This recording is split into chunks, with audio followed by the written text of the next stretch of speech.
皆さんようこそ、東方ゆっくり研究部へ。研究部部長のゆっくりマリサだぜ。ゆっくりレ夢ムです。今回は東方ロスワの未実装キャラについて解説していくぜ。実は未実装キャラって結構いますよね。そう、中にはとんでもない強さのバケモンがいそうなので一緒に見てみよう。もし面白そうだと思ったらこの研究部に入部してくれよな。また、高評価だけでも押してくれるとモチベーションにつながるのでお願いします。では早速授業開始だぜ。それではまずはじめに紹介するのは、小さな大妖怪ヤクモゆかりだ。そういえばなぜか未だに登場してませんよね。このキャラは2021年6月30日、メイン探索第3章第2編で登場したキャラクター。小さな亡霊老子と同様にヤクモゆかりが、小さくなったロスはオリジナルキャラクター。ロストワード異変の鍵を握る謎多き存在なんだが、詳しい詳細やその正体はまだ不明。この東方ロストワードというゲームで重要となったパラレルワールドのキャラクターで、幻想郷の賢者の名だけあって、メインシナリオで重要な役割を果たすであろうキャラクターなんだよ。彼女は超フェスゲンキャラ、またはエピックキャラとして後々プレイヤブル化されるはずだ。だいぶ長いこと実装されていないことや、このロストワードの重要キャラであることからエピックとして登場しそうでもありますよね。エピックキャラは謎に青い色系統というのにも当てはまるしな。また彼女は F 世界団の住人だと思われるぜ。異界を旅する白霊霊夢が元いた世界団、また異界渡りたちが属する世界軍でもあるな。F はフォーミュラ、数式を意図して付けられたと考えられるぞ。英語の頭文字はそういう意味だったんだ。ところで範囲記号について教えてくださいよ。未実装キャラは異なった世界のキャラが多いから軽く解説しておこう。範囲記号とは東方ロストワードは平行世界がたくさんあるという設定があるので、そのキャラがどこの世界の住人なのかわかるようになっているというものだぜ。基本的にアルファベットがどこの世界団なのか、数字が基準からどれだけ離れているかという逸脱度を表しているんだよ。しかし例外が2周目キャラでおなじみ A の世界軍、キャラ数が多いためか、A につく数字はただの順番となっているぜ。そういうことだったのか、やっと理解しましたよ。これはよくわからなくなるところだよな。私も最初キャラの胸のサイズだと思ったぜ。L の世界みんなどうなってんだよ。また彼女は単独で動くこともあれば、青霊夢を中心に仲間たちと行動を共にすることもあるぞ。絵札では、神を下ろす祈祷師白霊霊夢と組んで、正体不明の結界チームとも言われているぜ。ミステリアス感があってあまりにもかっこよすぎる。結界チームはエイヤ賞で組んだ時のチーム名ですよね。他にはエピックのコメージ小石は久保の無い。あとは金髪のサナエとも一緒でしたよね。そう、このギャルっぽいサナエもまだ実装されていないよな。見た目通り、このサナエは普通の緑髪のサナエと違ってかなりフランクな喋り方をしているぞ。まさかのダブルピースですもんね。別世界のサナエと言ってもだいぶ雰囲気が違いますよ。なんで金髪になって服装の色もだいぶ異なっているかについては理由があるんだ。青霊夢の裏設定として青色になったのはヤクモゆかりの領域に近づいたからなんだよ。つまりサナエも同じく、常識的存在である金髪の森安和子と、服が赤色の八坂かな子のカラーに近づいた結果なんだ。そういうことだったのか。やっと謎が解けてすっきりしましたよ。喋り方もフランクになったのは、諏訪子とかな子を足して2で割ったような感じだからだ。ちゃんと意味があってこのようなサナエになったのですね。てっきり聖が夜の夜のバイトに足を運んでいるもんだと思ってましたよ。それもワンチャンある。話をちびゆかりに戻して、実はこの小さいゆかり、ゲームを開始した直後のチュートリアルで登場しているんだよ。デフォルメされたゆかりと服装や髪型が全く同じなんだぜ。本当だ。ということはリリース当初から実は登場していたんだ。ロストワードには普通のゆかりの同士衣装が実装されているが、よくよく見ると、前掛けのデザインと髪型がチュートリアルのゆかりと違っていて、チュートリアルのゆかりはこちらの可能性が高いんだ。つまりそれだけ超絶重要キャラというわけだろう。アプリゲームの傾向としても、チュートリアルで出てくるキャラは間違いなく重要キャラでしょうしね。今後どのようにこのゆかりが登場するのかすごく楽しみだな。ちびゆゆこ、ちびじゅんこ、そしてちびゆかりでロリ艦隊を作りたいですよ。最強で最強のロリ艦隊爆誕。それでは次に紹介する未実装キャラは翼の生えたイケメンマリサだぜ。黒魔法を極めたようなマリサですね。彼女はメインストーリー第4章永遠戦線第1編で登場。永遠帝の場面から切り替わり、再び主人公に移り変わって、夜、所用で出かけているとこの謎のマリサを発見。主人公は水着マリサが着替えた姿だと判断していたが、また別の世界線のマリサだろう。なんとなくですけど、全体的にミマ様テイストのマリサになっていますね。旧作マリサの師匠と言える人がこのミマ。のマリサが夢時空で美馬様と呼んでいたことや現在もなお語り継がれるカリスマ性からファンからは美馬様と呼称されることが多いぞ。白霊神社に恨みを持つ悪霊で、初期の東方霊殿から登場していて、なんと全人類に復讐するために、陰陽玉の力と陰陽玉を扱える白霊の力を得るというとんでもない目的を持っていたんだ。しかし風魔録以降はもうどうでもよくなり、霊夢に倒された後は霊夢をからかいに行くのが日課となっていたりと可愛らしい一面も。全人類に復讐するという、復讐の意図は何だったのか気になるところですよね。緑髪のロングヘア、瞳の色も緑。夢時空での 2P カラーは髪と瞳の色は金、服は緑。下半身は幽霊のように足がなく透けていて、先端が尖っているのが特徴。ちなみに先端が尖っている亡霊というと、東方心霊病の閉じ子なんだが、心霊病は美馬が初登場した霊殿を元にした作品でカラーリングと服装、デザイン、同じく恨み持ちからしても繋がりがあるかもしれないと思われるぞ。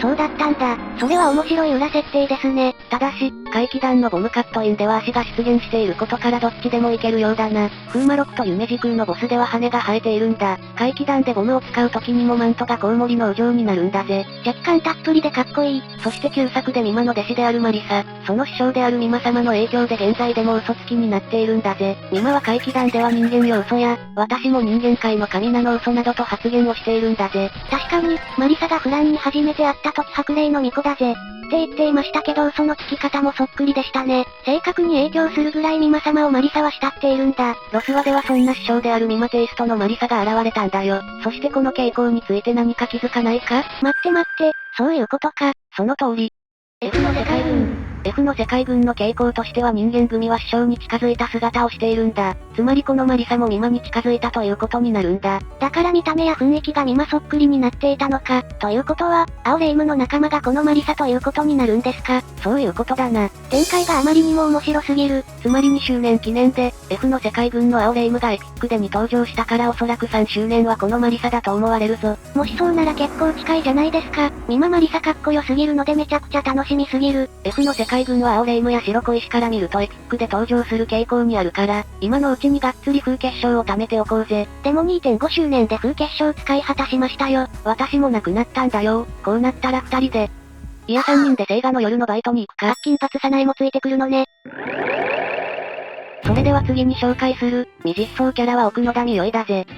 そういえば美代ちゃんもまだでしたね。まず奥野田美代は、東方プロジェクトの書籍作品の東方水長歌に登場するキャラクターだ。人間の里にある居酒屋芸丼亭で働いていて、本人曰く看板娘。自称看板娘なんだ。クジラをモチーフにした帽子をかぶった、ピンク髪と緑色の目を持つ可愛らしい人間の女の子、と思いきや座敷わらしという妖怪。スタイル抜群なだけではなく、明るい性格で、芸丼亭周辺で起きた妖怪による誘拐騒ぎを心配する常連客には、気風育場を盛り上げてとっくり酒を一本おまけしたりといい子なんだが、謎な部分も多く、なぜか白霊神社での宴会に紛れ込み店の名物である煮物を差し入れたり、マリサに謎の調味料を渡して、宴会に来ていた者たちを眠らせていたりしているな。近くの草むらに隠れて楽しげに観戦していたりと、妙な動きを見せていることからもいつでも黒になれる要素を持っているのも確かですよね。そんな彼女はロスワのメイン探索第3章第3編にて立ち絵が初公開されたキャラクターだ。2019年11月より連載されている東方水長歌が出展となるキャラクターで、2020年4月より配信のロストワードには、さすがに実装も間に合わないだろうと目されていたキャラクターだったんだ。しかしすでにゲームの配信も1年半を数え、2019年8月発売の東方奇形中のキャラクターたちも続々参戦してくる中、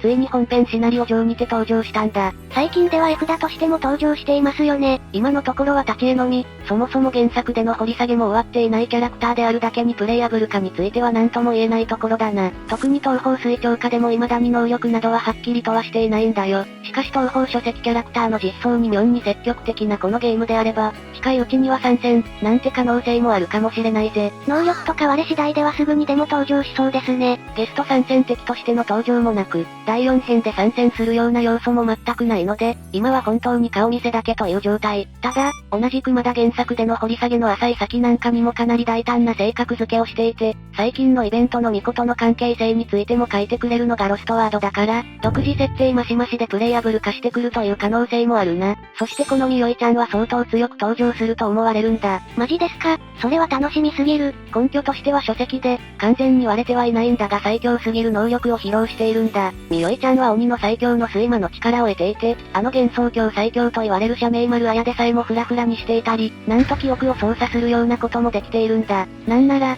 最近追加ストーリーが出た東方強力異分の黒幕説もあるんだよ。みおいちゃん可愛い顔して怖すぎる。またロスワは同じく書籍だけのキャラの綿月姉妹とかバリバリで強くしたりして登場させているから、相当強くしてくれるのではと思われるぞ。それは楽しみすぎますね。ちなみにもし登場するなら、おそらく世界軍は R か S になるだろう。いや世界軍はバストサイズと関係ないから。次に紹介するのは東鉄ユーマだぜ。ユーマに関してはすでにテキスト上での言及は行われていて、そう遠くないうちに実装されそうだ。ユーマがメインとなる東方強力異分でのストーリーもおそらく完結したので、そろそろ出そうなところですよ。そう、東方強力異分のラスボスは東鉄ユーマだ。地区商会の4大組織の一つ、強力同盟の同盟長で大足霊を統括していますよ。賢く冷静で、無敵に等しい能力を持っていて、頼りになるボスとして部下からは慕われているんだぜ。強力同盟のモットーは漁夫の利であり、徒党を組んで派手に動くようなことはせず、気が熟した時に楽して全てを奪おうと画策する、弱肉強食の地区商会では異質の組織、脅迫、怪獣、表面的な協力、撤退、それらが全て失敗した場合にのみ初めて敵との全面戦争を選択するという、コアモテとは裏腹に戦いは望まない主義。そして10月20日スイッチ版にて東鉄のストーリーが追加し、異変の真の黒幕がみおいちゃんかもしれないという衝撃の展開があるんだ。それについて気になる方はレイムさんのところで紹介しているから後で見に行くといいぜ。ちなみにロスワの黒駒先の紹介文にて、地区商会最強組織、慶賀組の組長、黒駒先である慶賀組は強いぞ。そして早いし、恐れを知らない。お前は人間だから、所詮は私たちに支配される種族だが、私を呼び出せた点は引っかかるな。こういう時派吉長か東鉄に裏で相談した方が、いや、そんなひよったことをすると私らしくないし。わからん。とりあえず勝負するか。という風に東鉄の名前を出しているぞ。おお、最近では黒駒先がメインのイベントが行われたので、もうすぐ実装するという暗示なのかもしれませんね。東鉄は間違いなく化け物ほど強いキャラになるだろう。なんせ原作の東方界でも屈指の強さを披露しているんだ。結局東鉄をちゃんと倒せたのがごく少数で、能力が無敵と言われていますしね。あのレイムも敬語を使ったりするぐらいビビっていたから間違いなく強キャラになるだろう。次に紹介するのは長髪の風見優香。彼女は L の世界軍キャラ以外でメインにも登場していてさらにデリックにも登場しているという非常に珍しいキャラ。デリックは、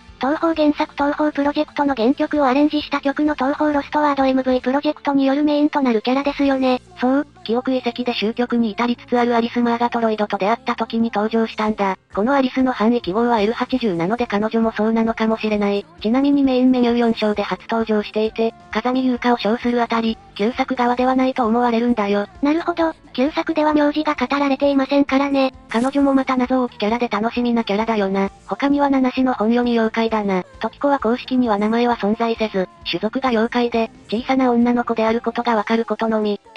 でもさっき名前を言っていませんでした？時子とは、彼女の背中と頭に時色の羽が生えていることからファンが付けた名前なだけであって、公式ではないが広く浸透しているんだ。縮めて特キュンとも呼ばれているぞ。翼の色屋さんはに登場してレイムたちに食われた絶滅危惧種の時から、時の妖怪と想像されることもあるんだよ。その時って美味しいの？凛之助曰く、味は悪くないようだが、鍋にすると色がやばいようだな。彼女は敵の CPU としても登場していて、メインストーリーの第一章エクストラ2では降臨道に登場したものと同一と思わしき個体が登場しているぜ。CPU で登場しているなら結構登場もありえそうですね。ロスワは書籍作品好きだしな。他にも黄色いヘカーティアなんかもいるぜ。ヘカーティアは体が3つあって青、赤、黄色で分かれているんですよね。そう、おそらくその一人だな。原作ではまだ大きな活躍はしていないので、おそらく原作で登場次第出す予定だろう。また他にも月の高度な技術で作ったであろう物騒な武器を持つ青リンゴがいたり、緑色に変色したスイカや、仮面ライダー風なリグルなんかもいたりしているんだぜ。最近のメイン探索で顔見せ済みのキャラクターたちですよね。かなり異なったキャラばかりだ。また前回の歴代フランの紹介でも言ったんだが、コウマ島で2周目のスカーレット姉妹がまだ登場していないんだ。コウマ卿の2周目キャラは結構登場していますけど、プレイヤブル化はまだなものが多いんですよ。特に楽しみなのは大妖精。プレイヤブル化している大妖精は未だにゲームリリース当初からいる一人のみなんだよ。対となる小悪魔は結構いますもんね。そちらも少女転生はしたけれどスペルの癖が強すぎて最前線で使うのが難しいので、そういう意味でも実用性の高い大妖精としてこちらに期待しているファンは多いだろう。また髪型がボブになっていて、さらにロリ感が強くなってめっちゃ可愛いんだよ。サイドテールも短めで可愛い。お隣さんの同級生の幼馴染の妹みたいな感じだよな。確かにそれっぽいけど、これ全部語っていたらあまりにも時間が長くくなるからまた機会があれば、紹介していくよ。こちらのキャラクターたちもプレイアブル化してくるでしょうね。そして最後に旧作キャラたちだよな。記憶遺跡で最近追加された、月といざよいでたくさんの旧作キャラが登場したんだぜ。あまりにも衝撃を受けました。よくよく考えてみたら旧作キャラを登場させてくれている作品って、ロスワぐらいと言っても過言ではないですよ。ロスワの旧作キャラクターは記憶遺跡で登場することが多く、なのでレリック限定候補キャラと関わりの深そうな旧作キャラクターは今後も登場する可能性は高いんだぜ。前回の授業で習いましたけどレリックキャラというと、世界の消滅が激しく、非常に悲しい人生を送ったキャラばかりでしたよね。また、記憶遺跡はレリック限定キャラのための設定と思いきや、メイン探索にも登場する小石の言及もあり、さらにコウマ等270回シナリオでも言及が行われていて、シナリオの本筋にもがっつり関わってくると思われるんだ。おお、双方ロスワにとって重要な役割がありそうですね。旧作キャラクターのプレイアブル化については、1.5 周年記念生放送で一度だけ言及がなされていたんだ。その時に登場したレイム、マリサについて、現段階では物語に登場するだけのキャラクターであるということが明言されていたんだ。ただし、よく聞くと現段階ではと言っているから、私的にはプレイアブル化はかなりあり得ると思われるぞ。なんせわざわざあそこまで広がりを見せているからかなりあり得るだろう。新規様とか出たら間違いなく諭吉を注ぎ込みますよ。ああのペロカを拝むために数万円は差し出せれるよ。ロスワでもちょこちょこ出ているが、魔界を作り出した創造主で魔力の母でもあるキャラだから、まだらにマーガレット・アリスより強くしないといけないことからも間違いなく性能はぶっ壊れだろう。アリスと新規と白蓮で魔界組とか作りたいですよ。このようにたくさんの未実装キャラがいるから今後も楽しみに待っておこう。視聴者さんが来てほしい未実装キャラがいたら教えてくださいね。それではここまでご視聴ありがとうございました。ご視聴ありがとうございました。グッドボタンとチャンネル登録よろしくお願いします。